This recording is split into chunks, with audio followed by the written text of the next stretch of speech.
제대로 건강한 식사를 했으면 살이 안 찌는 게 맞거든요. 살이 쪘다는 것은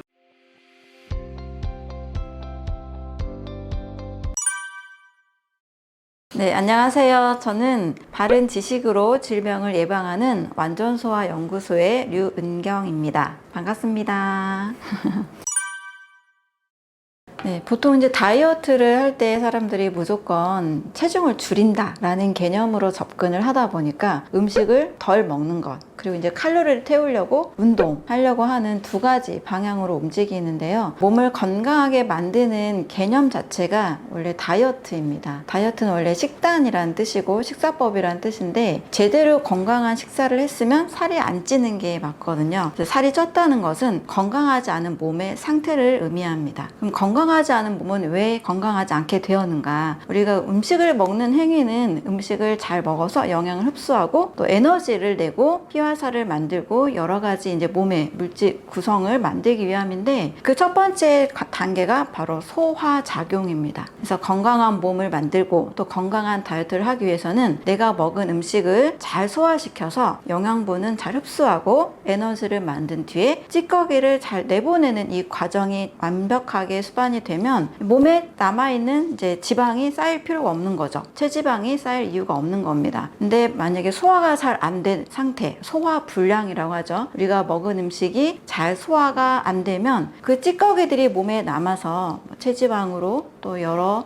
독소들로 몸을 살찌게 만드는 원인이 되는 겁니다. 또 나쁜 음식을 계속 먹게 되고 또 소화불량 상태가 지속이 되면 그 찌꺼기가 몸에서 염증을 유발하기도 합니다. 우리가 당 독소라는 것을 이제 들어보셨을 텐데요. 밥빵, 면이나 떡을 많이 먹으면 당분이 몸에 너무 많아서 몸에 있는 지방이나 단백질과 결합을 합니다. 이 당 독소가 여러 염증을 일으키고 또 많은 질병의 원인이 되죠. 근데 이렇게 많이 염증이 쌓이게 되면 우리 몸이 아무리 다이어트를 하고 싶어도 몸만 힘들 뿐 살은 잘 빠지지 않는 결과가 일어나게 됩니다. 그래서 내가 먹은 음식을 상당히 좀 좋은 음식을 먹어야 되겠죠. 내가 음식을 먹고 완전히 소화시켜서 이 음식에서 나오는 에너지로 완전히 연소시키면 몸에 이제 지방이 쌓이지가 않겠죠. 완전 소화는 건강한 몸의 시작이라고 할 수 있습니다. 완전 소화가 되면 다이어트도 사실 자동으로 됩니다. 내가 먹은 음식을 가지고 꼭 필요한 에너지를 만들고 꼭 필요한 이제 몸의 체조직을 구성하면 쌓여있는 불필요한 잉여, 지방이 남아있지 않겠죠. 그래서 다이어트의 시작점이라고 할 수 있습니다. 이제 식사를 하기 전에는 우리 몸이 이제 소화를 잘 시킬 수 있는 상태, 워밍업을 하는 것이 중요합니다. 그리고 어떤 일을 할 때 공부를 하거나 업무를 볼 때 책상이 너무 어지러져 있으면 집중도 안 되고 공부나 업무의 효율도가 떨어지겠죠. 마치 이것처럼 음식을 먹기 전에 소화기를 좀 워밍업 시키는 개념입니다. 물을 마시면 그 소화를 하기 전에 나오는 모틸린이라는 호르몬이 나와서 소화를 최적화해주는 상태로 만들어주고 위장에 있는 음식 내용물을 소장으로 잘 보내주는 역할을 합니다. 음식을 먹는다는 것은 잘 소화시켜서 에너지를 얻기 위함인데 이 작용을 사전에 잘 준비를 하는 작업이 될 수 있습니다.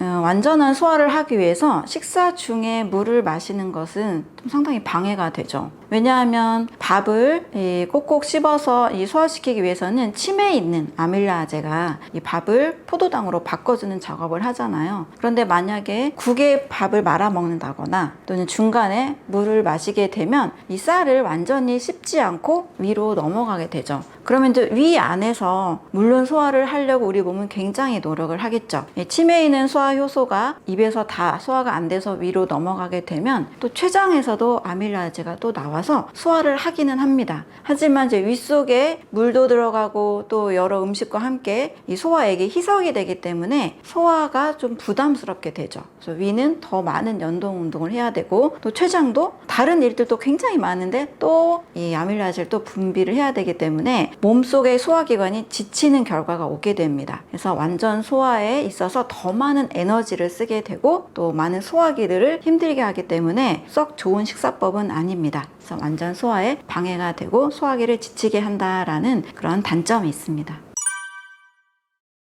비만은 영양 과잉이라고 언뜻 생각하기 쉬운데 저는 영양실조라고 말씀드린 부분은 또 한 면을 볼 때는 그런 관점도 있습니다. 우리가 영양이라 하면은 세계보건기구에서 6대 영양소를 정했죠. 탄수화물, 단백질, 지방, 비타민, 미네랄, 식이섬유 이렇게 어떤 음식에 들어있는 것들을 성분으로 따졌을 때 이 6대 영양소를 지정을 했습니다. 그런데 우리 대부분 사람들은 이 탄수화물, 단백질, 지방은 썩 먹기가 쉬운 것 같아요. 밥도 탄수화물이고 고기도 단백질, 지방 덩어리이기 때문에 탄단지가 부족하진 않습니다. 이것은 반드시 분명히 영양 과잉이 맞죠. 그런데 이 탄단지를 잘 소화시키고 에너지를 만들기 위해서는 소화 효소가 필요한데요. 이 소화 효소의 구성 성분이 되는 성분이 바로 비타민과 미네랄입니다. 생각해보면 하루에 우리가 과일이나 야채를 통해서 섭취하는 비타민과 미네랄의 양은 풍부할까요? 부족할까요? 네, 그게 부족하겠죠. 그래서 이 비타민과 미네랄 그리고 이 식이섬유까지 함께 이 부분에 있어서는 영양 결핍이라고 할 수 있습니다. 그래서 저는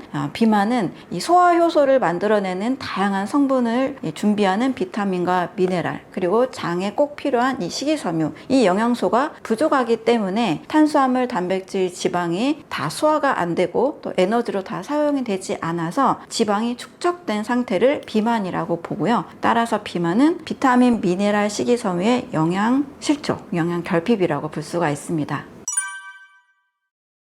일단은 배고픈 시대를 좀 생각을 해보면 우리가 보릿고개라는 말도 있었고 또 보양식이라는 말을 한번 생각을 해보면 주식인 쌀이 부족했던 시절, 음식 자체가 귀했던 시절이 있었죠.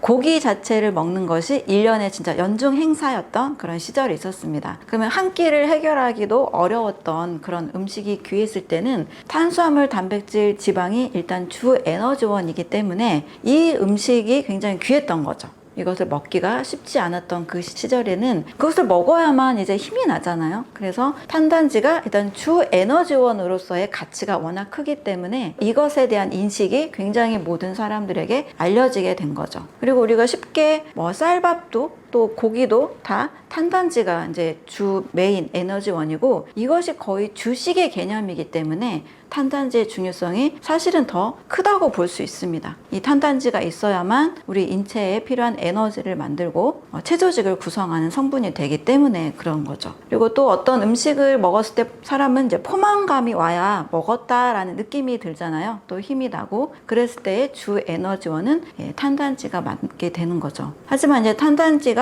에너지화 되기까지 이 과정에 있어서의 비타민, 미네랄의 중요성이 사실은 좀 간과했던 부분도 있죠. 하지만 요즘은 워낙 이제 영양 상식이 많아지고 있기 때문에 비타민, 미네랄도 중요하다고 생각해서 영양 보충제 형태로 많이 드시기도 합니다. 또 비타민 C를 몇 그램 더 넣었다, 비타민 D가 첨가됐다, 이게 성분으로서 이것을 강조하기도 하지만 우리가 정말 자연 그대로의 비타민과 미네랄을 쉽게 섭취하지는 못하고 있는 것 같아요.